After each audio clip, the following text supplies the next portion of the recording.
Assalamualaikum warahmatullahi wabarakatuh. Ketemu lagi sama aku Hanifa. Apa kabar guys? Semoga kalian selalu sehat dan baik-baik aja seperti biasa. Dan untuk kalian yang baru pertama kali nonton, selamat datang. Jangan lupa ya guys di subscribe biar kalian gak ketinggalan video aku selanjutnya. Oke deh, langsung aja yuk kita masuk ke kasusnya.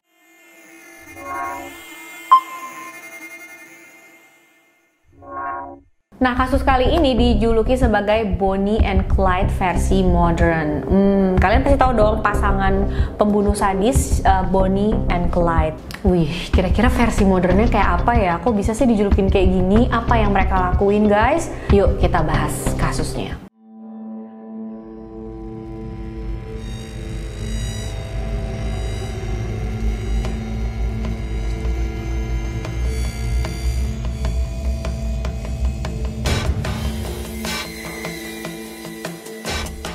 Semua kisah ini berawal dari seorang wanita yang bernama Erica Grace. Erica Grace lahir di Pennsylvania, Amerika Serikat pada tanggal 3 Februari 1978. Dia adalah anak tunggal, ibunya bernama Charlotte, ayahnya bernama Michelle. Erica lahir dari keluarga yang kaya raya. Tinggal di rumah yang besar, punya banyak mobil mewah. Dari kecil dia selalu dapat apa yang dia mau.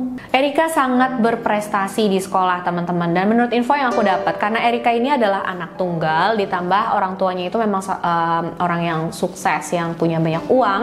Jadi orang tuanya itu pengen Erica lebih baik lagi dari mereka, lebih berprestasi. Karena itu mereka nggak segan ya mendorong Erica untuk pokoknya harus jadi yang nomor satu dalam segala bidang. Terutama ayahnya yang memang sangat-sangat mendorong Erica untuk seperti itu. Gak heran kalau Erica sangat-sangat berprestasi entah dalam pelajaran di sekolah atau dalam ekstrakurikuler dan di bidang-bidang lain yang dia geluti gitu ya teman-teman. Tapi setiap kali Erica mencapai suatu prestasi, ayah dan ibunya tuh selalu pengen Erica jadi lebih lagi. Kasian juga sih teman-teman, karena memang Erica ini nggak bisa menikmati masa kecilnya seperti anak-anak kebanyakan pada umumnya.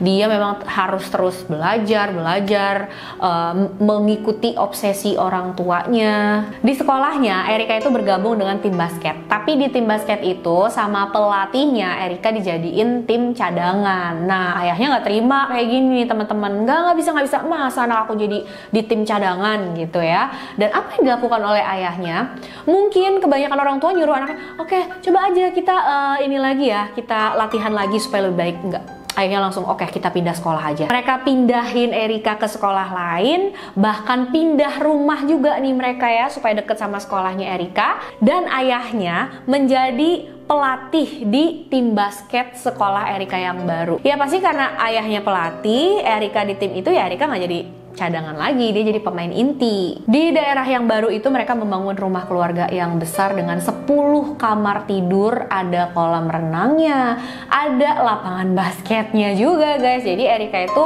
bisa lebih sering latihan, diajarin tuh sama ayahnya. Dan semenjak ayahnya itu ada di sekolah Erica juga, ya ini membuat Erica semakin capek, dia semakin gak bisa istirahat karena selalu diawasi oleh ayahnya ya, di rumah, di sekolah juga. Bener-bener gak ada privacy gitu dia. Hari terus berjalan sampai Erica lulus SMA, dan dari SD sampai SMA itu Erica selalu menjadi yang teratas di kelasnya dan di bidang apapun itu. Sekarang waktunya Erica untuk masuk kuliah. Pas mau masuk universitas di sana, Erica sadar kalau saingan itu bakal lebih banyak lagi, jadi dia harus belajar dan berusaha lebih giat lagi supaya bisa membanggakan dan memuaskan orang tuanya. Semua tekanan yang dia rasakan dari orang tuanya tuh bukan tanpa resiko ya teman-teman. Mental Erica itu memang jadi nggak stabil banget. Dia gampang merasa khawatir yang berlebihan. Dia jadi nggak percaya diri. Moodnya itu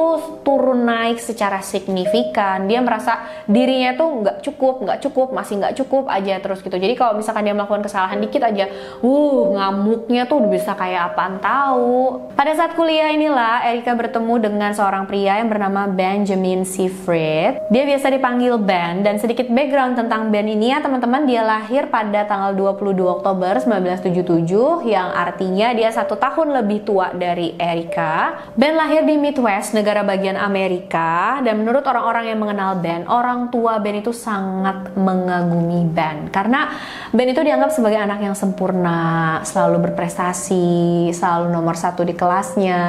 Sama seperti orang tua Ben, Erika juga mengagumi Ben, berpikir hal yang sama pada saat dia bertemu pertama kali dengan Ben. Karena walaupun Ben itu nggak seperti Erika yang mempunyai orang tua kaya raya, punya segala yang dia mau, tapi Ben itu berusaha keras dan bisa mewujudkan mimpi-mimpinya guys. Jadi memang orang tua Ben itu bukanlah orang kaya yang ya kelas menengah biasa aja teman-teman, dan orang tuanya sama seperti orang tua Erika menekan Ben untuk menjadi orang yang sukses gitu. Jadi Ben, kamu harus pokoknya nomor 1 di kelas lah, harus punya prestasi ini segala macam supaya hidup kamu lebih baik lagi gitu kan. Tapi menurut Erika, Ben itu nggak seperti dia. Ben bisa menangani tekanan dari orang tuanya itu. Selain kuliah, Ben juga bekerja part-time sebagai tukang kunci di sana, dan Ben itu bener-bener jago banget jadi tukang kuncinya itu guys. Kayak semua pintu nih ya, kunci pintu yang dia lihat bisa tuh dia duplikat, dia iniin, dan dia sering banget misalkan temennya lagi nggak ada di apartemennya. Nah dia datang ke apartemen temennya itu, dia buka kuncinya sendiri, walaupun dia nggak punya kuncinya, tapi dia bisa buka pintu apartemen temennya itu sendiri. Terus Ben itu bakal masuk, dan kalau misalkan nanti temennya pulang, temennya bakal nemuin Ben udah di sofa apartemennya lagi santai-santai. Rada creepy juga sih ya guys. Ben itu suka hal-hal yang menantang, yang bisa menaikkan adrenalinnya. Dia nggak suka sama pekerjaan yang kayak diem, nggak ada tantangan gitu guys. Makanya setelah lulus kuliah, Ben mendaftar menjadi angkatan laut. Dia ikut tesnya dan lolos. Ben ini kan termasuk orang yang ambisius ya. Jadi ya nggak heran pada saat di angkatan laut pun dia menjadi unggul di antara rekan-rekan yang lain. Awal pada saat Ben dan Erika ketemu di kampus itu, Ben sama sekali nggak tertarik dengan Erika, tapi Erikanya nih yang udah terpesona gitu kan sama Ben. Jadi memang pada saat di kampus itu mereka nggak ada hubungan spesial apa-apa guys, cuma ya sekedar kenal, berteman gitu aja. Apalagi setelah mereka masing-masing udah lulus kuliah, udah nggak pernah kontekan lagi, Erika juga udah nggak bisa hubungin Ben lagi, udah mereka kayak lost contact gitu aja. Sampai akhirnya di bulan Juli tahun 99 mereka ketemu lagi di sebuah pesta khusus angkatan laut. Ben itu kan memang angkatan laut, jadi ya wajar lah dia ada di pesta itu. Tapi Erika bisa ada di pesta tersebut sampai ketemu dengan Ben. Banyak sih yang berpikir kalau ini bukan kebetulan. Erika memang mencari tahu tentang itu. Dia tahu Ben bakal hadir di sana dan dia juga datang ke sana supaya bisa ketemu dengan Ben. Nah, pada saat bertemu lagi di pesta tersebut, Ben mulai nih tertarik sama Erika karena Erika juga sudah menebarkan pesona-pesonanya gitu teman-teman. Mereka mulai dekat, 3 minggu kemudian mereka mulai berkencan. Bahkan mereka memutuskan untuk kawin lari ke Las Vegas guys. Di sana mereka berdua memulai hidup baru, dan ini adalah kehidupan yang sangat-sangat diidamkan oleh Erika. Dia bisa bebas dari orang tuanya, menjalani hidup dengan orang yang dia cintai. Tapi kebalikannya menurut Ben, kehidupannya biasa aja kayak gini membuat dia bosen guys. Dia tuh pengennya melakukan hal-hal yang ekstrim, yang menantang, menaikkan adrenalin seperti yang aku bilang tadi. Dan pada saat itu kesehatan mental Erika juga semakin memburuk. Dia didiagnosis menderita gangguan mental yang bernama obsesif kompulsif. Jadi ini tuh kayak overthinking, cemas berlebihan, punya pikiran-pikiran yang nggak masuk akal. Jadi misalkan Erika itu mau pergi ya keluar rumah, nah dia tuh harus bener-bener memastikan kalau semua pintunya itu udah kekunci, jendelanya itu udah kekunci, kompor udah mati, pokoknya semuanya tuh udah beres gitu ya, udah selesai, udah aman. Dan dia nggak bisa mastiin ini sekali doang, harus berkali-kali. Kalau udah berkali-kali baru nih dia tenang dan baru bisa keluar rumah. Pas tahu kalau Erika begini, Ben bukannya nolong, tapi dia kayak malah ngeledek dan semakin membuat Erika cemas, panik. Misalkan mereka pergi atau Erika pergi keluar, setelah Erika sampai di tujuannya, Ben akan telepon Erika dan dia nanya, kamu yakin kan semua pintu udah dikunci, jendela udah dikunci, listrik udah ini, kompor udah mati, kayak gitulah guys. Dan pastinya tanpa diginin aja Erika udah panik banget ya. Apalagi ditanyain begini, Erika sampai harus pulang lagi ke rumah, ngecek lagi semuanya sampai dia benar-benar tenang, baru dia bisa pergi lagi. Nggak ngerti juga sih apa maksudnya Ben ngelakuin hal ini. Dan bukan cuma dalam hal itu aja, dalam segala macam hal. Kalau misalkan Erika nggak dapet kabar nih dari Ben, 10 menit aja dia udah ngubungin Ben terus nggak ada balesan, nggak ada kabar, bakal panik banget, dia kan cemas banget, khawatir, sampai dia nggak bisa menahan amarahnya itu, dia lempar-lempar barang lah. Ben sangat-sangat membenci hal ini yang terjadi sama Erika ini, kelakuannya Erika ini. Tapi Ben tahan semuanya, dia inget-inget lagi masa-masa pacarannya dulu katanya. Pada Oktober tahun 99, mereka berdua itu udah menikah selama 3 bulan. Saat itu Erika mulai sadar kalau hubungan intim antara dia dan Ben itu kayak nggak baik, nggak normal ya teman-teman. Karena Ben itu jarang banget mau berhubungan dengan Erika. Aneh kan? Akhirnya ditanya lah sama Erika kan, Ben, kok kamu jarang sih mau berhubungan dengan aku?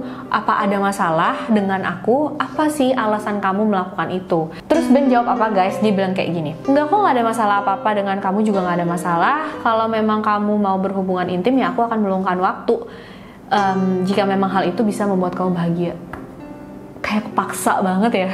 Dan sebenarnya teman-teman, alasan kenapa Ben nggak mau berhubungan dengan Erika karena Ben itu sudah melampiaskan hawa nafsunya ke wanita lain. Jadi Ben itu berselingkuh dengan wanita lain di belakang Erika. Sampai suatu hari Ben itu sengaja guys ninggalin laptopnya dalam kondisi nyala, terbuka, dan email dari selingkuhannya itu juga terbuka.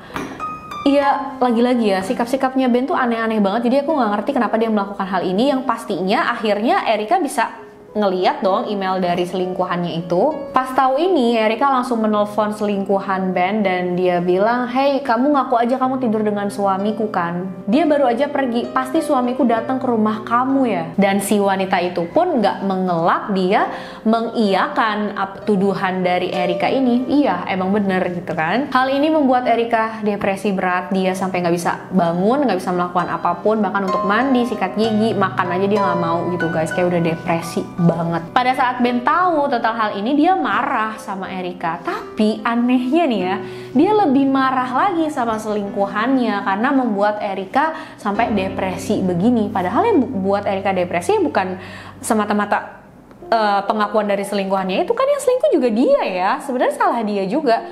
Tapi Ben menyalahkan semua itu ke wanita selingkuhannya. Bahkan Ben mengancam wanita selingkuhannya itu, "Kamu ya bilang ya sama Erika kalau kita memang berhubungan, telepon lagi dia, bilang lagi sama Erika kalau kamu tuh berbohong, kita nggak pernah tidur bareng, bilang sama dia kayak gitu. Kalau kamu nggak mau bilang kayak gitu," Ben mengancam akan datang ke rumah wanita tersebut dan menghabisi anak-anaknya.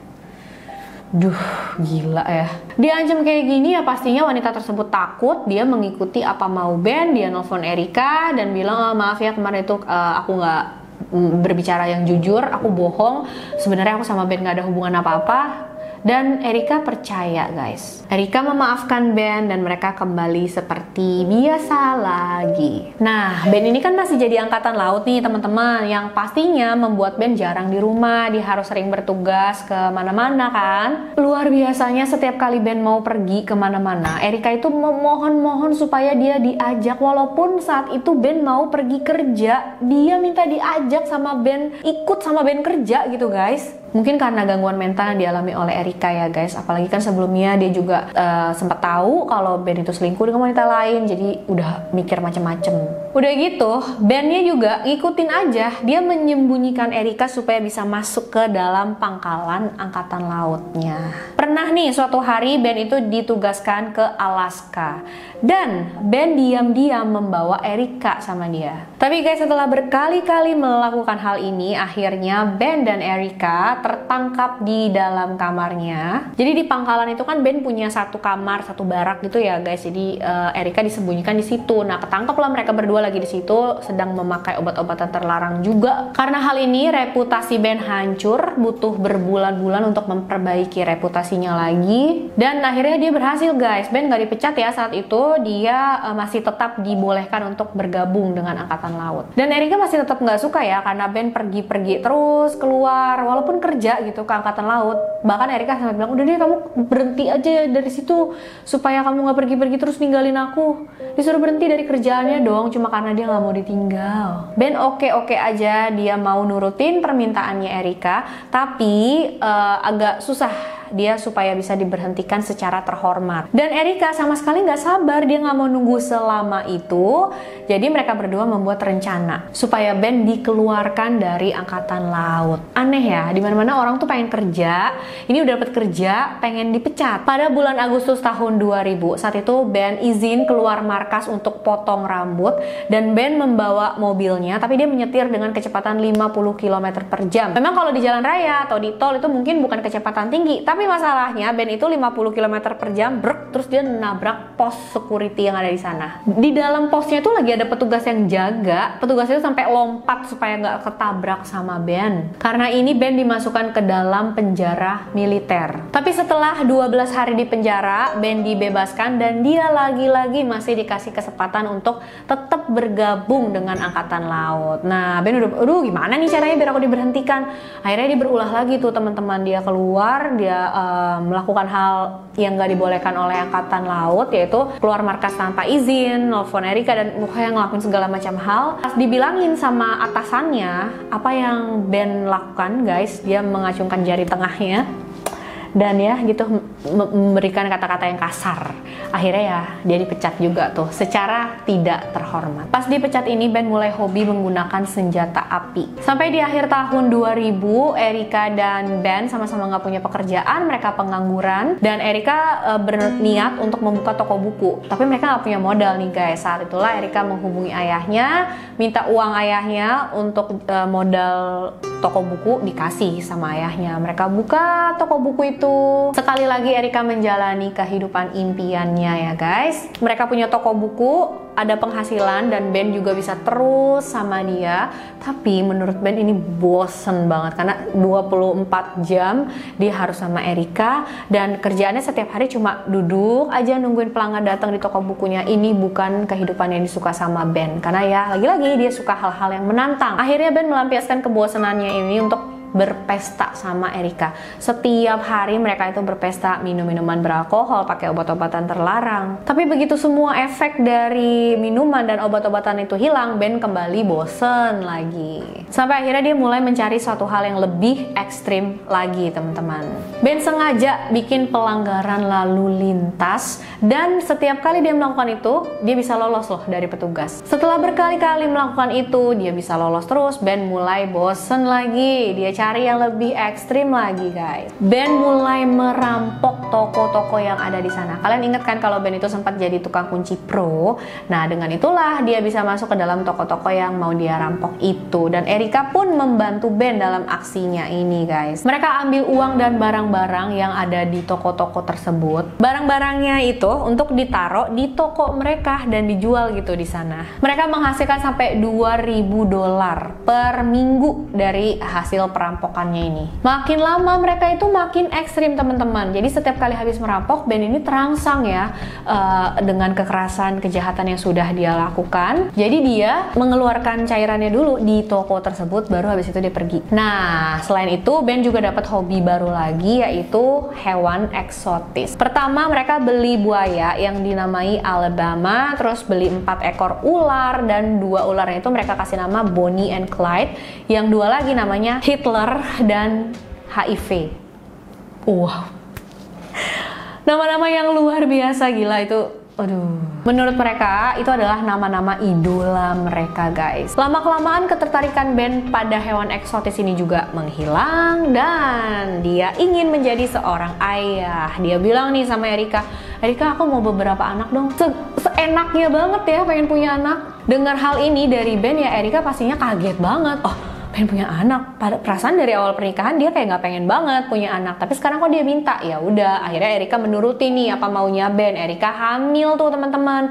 Tapi pada saat kehamilannya itu di sekitar 4-5 bulan, Ben bilang sama Erika, Erika, aku berubah pikiran, aku kayaknya nggak siap jadi ayah, aku nggak mau jadi ayah. Dan Erika jawab apa? Dia bilang, loh terus gimana, aku udah terlanjur hamil ini gitu kan. Ini kayak miris-miris lucu gitu ya guys.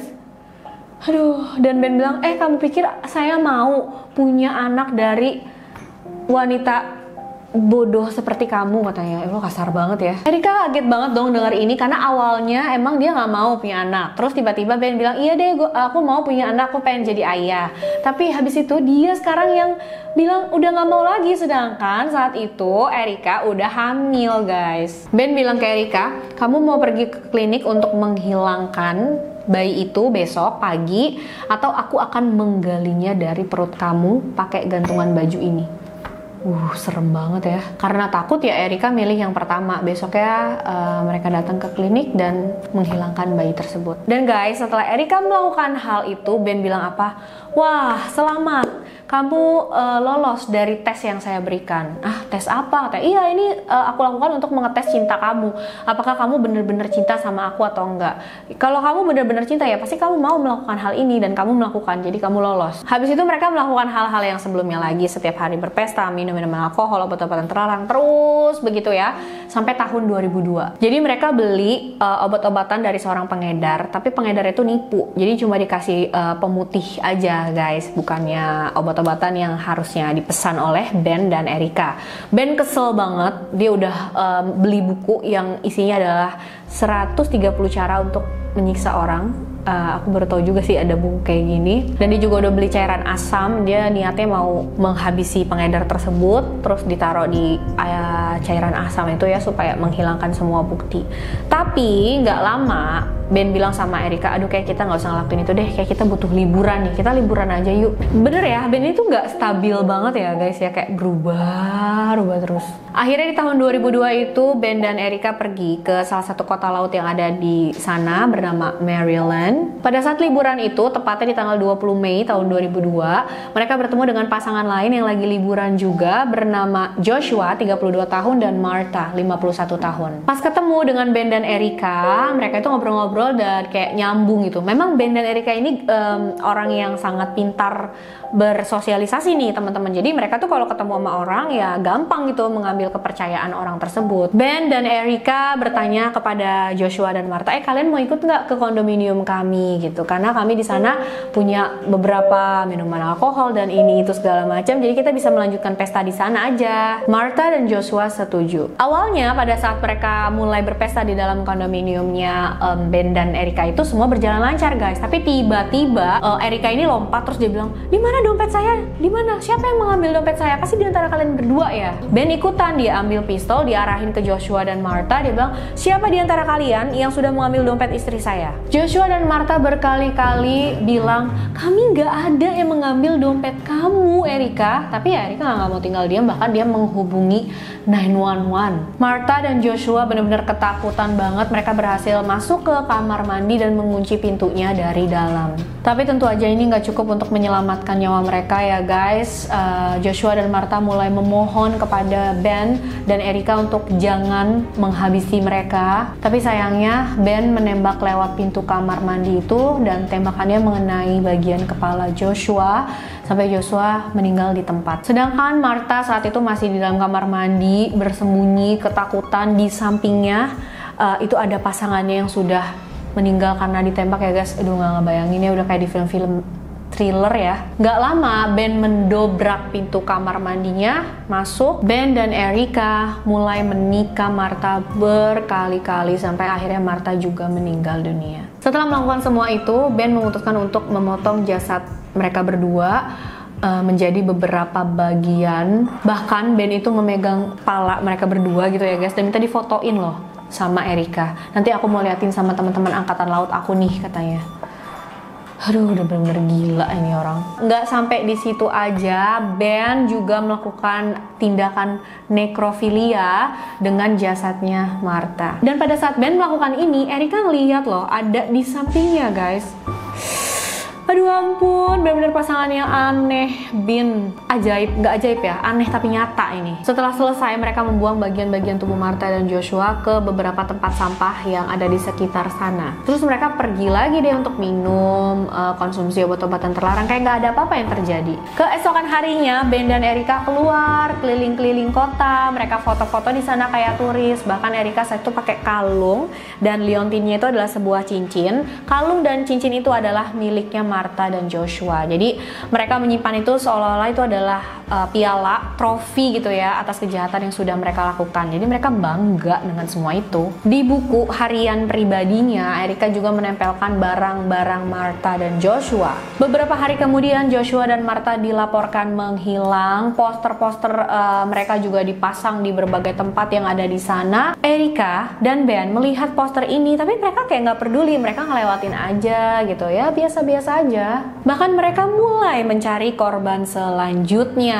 Pada tanggal 24 Mei 2002, 4 hari ya berarti setelah pembunuhan, mereka ketemu dengan pasangan lain yang akan menjadi korban mereka juga, yaitu pasangan yang bernama Melissa dan Justin. Sama seperti sebelumnya, Ben dan Erika mengundang Melissa dan Justin untuk datang ke kondominium mereka, pesta di sana. Dan sama juga seperti tadi, tiba-tiba aja Erika langsung lompat dan nanya, "Di mana dompet saya?" menuduh kedua pasangan itu yang mencuri dompetnya. Dan lagi-lagi Ben mengeluarkan pistol, menakuti mereka. Tapi pada saat kejadian kayak gitu, tiba-tiba Ben punya keinginan untuk melakukan hubungan intim dengan Erika. Jadi mereka kamar dan melakukan hal itu. Nah, pada saat seperti ini, Melissa dan Justin memanfaatkan kesempatan itu kabur. Mereka berhasil kabur dari sana, mereka selamat, tapi sayangnya mereka nggak melaporkan kejadian ini, guys. Setelah kejadian ini pun, Ben dan Erika masih terus melakukan perampokan ke toko-toko di sekitar sana. 4 hari setelah kejadian pada Melissa dan Justin, Ben dan Erika merampok salah satu toko aksesoris laut. Tapi pas mereka masuk, alarm tokonya itu berbunyi. Pada saat alarm toko itu berbunyi, pasti akan sampai nih ke perusahaan alarm tersebut dan langsung melaporkan ke polisi kan. Nah, polisi pastinya udah on the way gitu ya, mau datang ke toko tersebut. Tapi Ben dan Erika ini kayak nggak peduli, guys. Kayak dia yakin banget nggak bakalan ketangkep. Jadi mereka masih tetap aja terus melakukan perampokan, milih-milih barang mana yang mau mereka ambil di toko itu. Nggak heran pada saat petugas datang ke toko tersebut, Ben dan Erika masih ada di dalam sana dan berhasil ditangkap oleh petugas. Pada saat ditangkap itu, Erika mengalami serangan panik dan dia bilang sama petugas, "Papa, saya butuh obat yang ada dalam dompet saya." Diambilin kan sama petugas. Pas dibuka, petugas melihat di dalam situ ada 2 kartu identitas yang ternyata itu adalah miliknya Martha dan Joshua. Petugas tahu kan kalau Martha dan Joshua itu dilaporkan hilang. Jadi saat itu petugas yakin kalau ya Ben dan Erika berhubungan begitu dengan hilangnya Martha dan Joshua. Petugas pun langsung datang ke kondominium Ben dan Erika. Walaupun mereka sudah membersihkan kondominiumnya itu, tapi petugas masih tetap berhasil menemukan sisa-sisa jasadnya Martha dan Joshua di sana. Akhirnya Ben dan Erika ditangkap oleh polisi atas tuduhan pembunuhan pada Martha dan Joshua. Pada saat diinterogasi, Ben itu diam aja, guys. Dia nggak mau ngomong apa-apa. Sedangkan Erika pada saat ditanya sama petugas, karena dia panik banget, dia ketakutan banget sampai dia muntah ya di dalam ruangan interogasi itu. Dan setelah itu Erika menceritakan semuanya secara detail kepada petugas. Erika juga bilang sama petugas kalau Ben lah yang menembak Joshua, tapi dialah yang memang sudah meninggikan Martha sampai meninggal. Persidangan mereka dilakukan secara terpisah. Pertama-tama dilakukan persidangan untuk Ben dulu, tapi karena Ben ini nggak memberikan pengakuan, terus petugas juga nggak bisa membuktikan kalau memang dialah yang sudah menembak Joshua, apalagi Ben itu menyalahkan semuanya ke Erika. Jadi Ben cuma didakwa atas pembunuhan pada Martha. Pada Joshua udah nggak bisa gitu, karena dia nggak bisa terbukti menembak Joshua. Nah, pada Martha dia bisa, karena kan dia juga ikutan menusuk Martha ya, sama seperti Erika. Ben hanya diberikan hukuman 38 tahun penjara, tapi dia juga nggak menjalani hukuman selama itu, karena di tahun 2020 kemarin dia berhasil bebas bersyarat. Udah bebas bebas dong guys dia. Sedangkan Erika dinyatakan bersalah atas pembunuhan pada Joshua dan Martha karena tadi dia memberikan pengakuan dan dia mengaku ya dia bersalah. Dia dihukum penjara seumur hidup ditambah 20 tahun penjara. Kalian setuju gak sih sama hukumannya? Maksud aku Ben itu nggak mengakui, tapi bukan berarti dia nggak melakukan gitu ya guys. Dan Erika justru dia mengakui, dia jujur, tapi kok biasanya ya dalam kasus-kasus sebelumnya yang aku bahas, kalau misalkan pelakunya ini jujur memberikan kerjasama dengan polisi gitu, malahan kan dia gitu yang diberikan keringanan hukuman. Ini kok terbalik ya, aku juga kurang paham ya. Yang jelas karena perbuatannya ini mereka berdua dijuluki sebagai Bonnie and Clyde versi modern, seperti yang aku bilang di awal tadi. Gila banget ya, aku pengen tahu deh kalian setuju gak sih sama hukumannya? Karena kan mereka melakukan kejahatan ini berdua gitu, tapi kok hukumannya nggak diberikan yang sama, beda-beda guys. Udah bebas pula dong bandnya sekarang. Aduh, semoga aja ya nggak ada korban lagi, karena kan memang band itu yang suka dengan hal-hal menantang, menaikkan adrenalin yang ekstrim. Apalagi band itu kan memang sebelumnya udah punya catatan kriminal ya teman-teman. Supaya aku nggak ngerti ya kenapa Erika yang diberikan hukuman lebih berat gitu. Pokoknya jangan lupa komen deh apa pendapat kalian tentang kasus kali ini, aku pengen banget tahu. Makasih udah nonton videonya sampai akhir. Jangan lupa like, subscribe, dan share video ini sebanyak-banyaknya biar makin banyak yang nonton, aku makin semangat upload videonya. Sampai jumpa di video selanjutnya guys. Bye-bye.